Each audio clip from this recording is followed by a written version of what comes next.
I didn't have that experience. My mom set a very high standard, a very, very high standard. I tell my dad every chance I get how fortunate he is because my mother is what you would call a very down to earth spiritual woman. I mean, I had to teach her what Dolce and Gabbana was. She still don't know how to pronounce it till this day. And that's just not the pillar of the type of woman she is. She's very simple, very supportive. Like she would live under a freeway with my dad if it ever came down to it. And that's not to say that she doesn't aspire. Well, they do well, but she didn't aspire to do great. It's just that, that wasn't my experience. So being in modern time, I can definitely say that a lot of women don't hold a nowhere near a light to my mother because her character's rich. So it's very, very hard to find current day. I feel sorry for a lot of brothers, to be honest with you. Tell you something, heaven is going on up there. Okay, but right. there are people, and I would tell women, if you want to have kids, there's a lot of men that take that serious. Like, I want to be with the woman that's going to have my kids. I'm not leaving her. And I brought that up to ask you, sometimes they come from married households. Yeah. A lot of the men that I see that are married, their dads were married. So they had an example of that, and that's very important to them. So that's a good, like they're used to that union. So like my parents are married still. And all So my that's sisters important are to you. married. 5 sisters. You don't have an issue. It's a good thing. You're beautiful. So we'll start there. You're talented, you're smart, you're educated. So a man just has to be ready for you because he's gonna have to rise to the occasion, which he should. Yeah, thank you. Which I you should. appreciate Which that. you should. So you're really good at what you do, obviously. So if anyone's single, y'all better hit Kendra up, baby. Hold on. What's your relationship Okay, status? so I'm single. Single. I was in a relationship. I've been single for about a year. Okay. And I love that I'm single right now because I think that women have to realize that, listen, you can be happy single. Like there's some men who are so happy single. This is why they don't want to get in relationships. And I think that when you focus on just always your relationship status determines your happiness, you're not going to be happy. So, what people got to understand, like I just said, I just moved to LA 2 years ago. So I'm a girl that for my career, every 4 years, I pretty much moved. I think I'm home now. I think. She loves LA. Yeah, I we love you LA, here. but Dubai nothing. Dubai look like it's my kind of place. I just saw Lindsay Lohan said she lives in Dubai. I wonder what she's doing over there. She said, well, she's married and she said they can't take pictures of you. Like when you're in the restaurant, it's illegal to take pictures of people. You have to ask them for permission. I've been over there. That's what she was just saying. I'm on Instagram. Morning I'm show taking photos. or something. I was there. So. Okay, so wait a minute. You are single. Do you feel like people weaponize that a lot? Because Absolutely. for me, I feel like, well, why are you single then? Or why are you da-da-da? And it's like, maybe because I like my peace and I understand who I am as a woman and I prefer my solitude. And if you're going to take some of that space, you must be a hell of a person. Yeah. You know what I mean? Like, that's how I thought when I was single, Right. So do you feel like people are like, why are you single if you have this show and da-da-da-da-da? They weaponize women. Yes, women. They don't weaponize men. Yeah. Like I said, if I was a man, men would encourage me not to get married. They would say, you work this hard, you focus on your career, you invested I've invested my own money into my company. They'll be like, why would you let a woman benefit off of all your hard work? Yeah. What happens is we're in a time where I do believe that there's some men that only respect a woman by the man she's next to. Why do some men only value women who had married parents or traditional upbringing? I can try to answer that from 2 perspectives. So I understand the mindset of, let me look at where she comes from. And, I pretty much value, her coming from a 2-parent home and her, having a traditional upbringing. Only if that translates to who she is now, right? Only if, because it can backfire. When some women, like a lot of the feminist women they had dads and they had married parents. So I think what's more important is how she is now as opposed to her childhood. But her childhood typically, I guess people's childhood typically can be an indication of where they are now. But the most important thing is always where they are now, if that makes sense. The childhood you know, it's not more important than who they are? Well, it seems pretty simple. I mean, they know that they had an example to look at. And so coming into the marriage, they have an idea of what it looks like to work through challenges as opposed to the first sign of struggle, then they're going to head out the door. In addition to that, they understand that there's a structure and a hierarchy to the relationship and to the marriage. And so for the most part, they would see that that woman understands that hierarchy and is more inclined to follow the footsteps or follow the direction of the husband. If you compare it to someone that has never seen the example of being married, then they're going to probably try to figure it out on their own while they're inside of the marriage. But you want to have some type of, I mean, it does work. I'm not saying that it doesn't, but however, the reason why a man would want to have someone that is and has had the opportunity to be in a two-parent household is because of the experience that they have, and they can lean back on that experience as being in that household. And in that household, they'll be able to see, okay, what was the man doing? What was the woman doing? What should I do as a woman? And what is the expectation of my husband? And so I think that helps a lot as opposed to not seeing that example.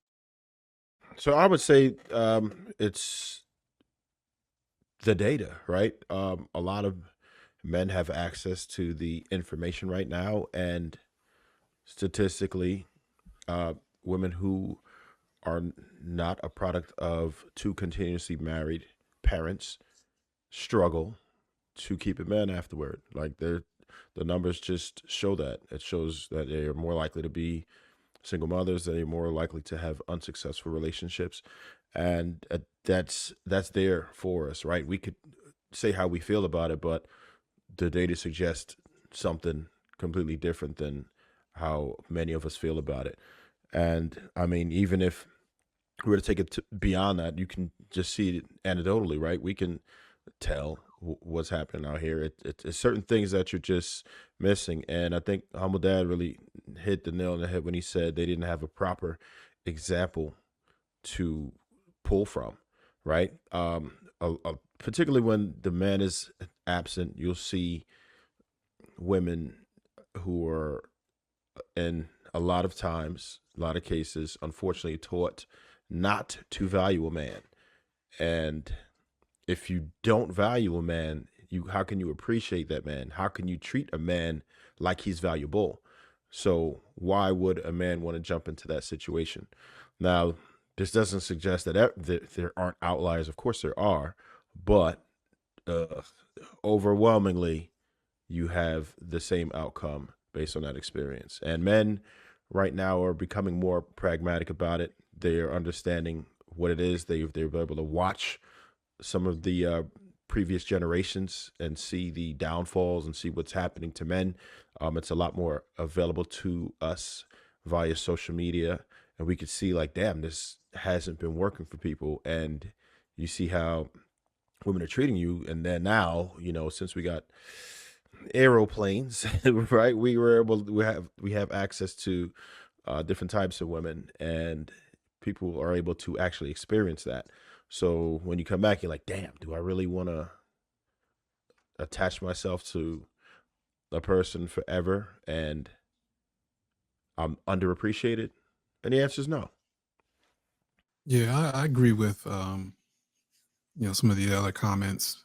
I think seeing a two-parent household gives you like a framework for what marriage is supposed to look like. So if you grow up inside of that, you get to see the highs, you get to see the lows, you get to see what it looks like to persevere through things, you get to see what arguing looks like, you get to see how to move as a union, as a unit. When you don't have that, you're susceptible to media influence or fantasies of what they believe a marriage is supposed to look like. So these things that aren't based in reality, when you operate like that, those households tend to fail. I mean, just because you're signing up for something that you have no idea what it's supposed to look like, what's how it's supposed to function. So, it makes sense why men would gravitate to women that have actually seen that before, because then they have an idea of what they're getting into. It's the same reason we seek advice from people who have done what we want to do. We try to get with people who have done what we want to do because they know what it's like and they know what it takes to be successful in that. If a woman who was raised in a two-parent household where that dynamic was healthy, then she knows what her standards and her expectations are probably going to be based on what she saw her father do. A woman's first love is her father, and a child's first image of love are his parents. So understanding that to be true, if I would never in my life choose a woman who didn't have, a married household, like all things being equal, I want the woman who had her mom and daddy. Or I wouldn't take a woman who is in a family full of single women, because that'll tell you everything you need to know about what her influences are going to be in times of, I'm saying, unrest, disharmony. And that's just not something I would want to deal with as a man. And that's something that I've taught my children to look at when they're trying to pick girls they want to date. Like, how are their parents looking, and yeah, my kids won't date women who have single parents. Okay. Do men secretly want a woman like their mom or the opposite of her? Fuck no. I don't want a woman like my mom at all. Hell no. It's not to say my mom's a bad woman. She's not to my standard when it comes to like her worldview. And like my mom's still like a little bit like, oh, my husband is my husband, but at the same time, like I can kind of like I don't play. I'm more of like a, my way or the highway type of guy. So, we see the world a little bit differently. I think it depends I think it depends on what type of mother that they had, that would determine if they would want somebody similar to their mother. But I wanted to talk about the last part. Another thing that I was just researching, it says that women that come from a two-parent household are typically more selective in their sexual partners and less likely to have a lot of sex early on in age.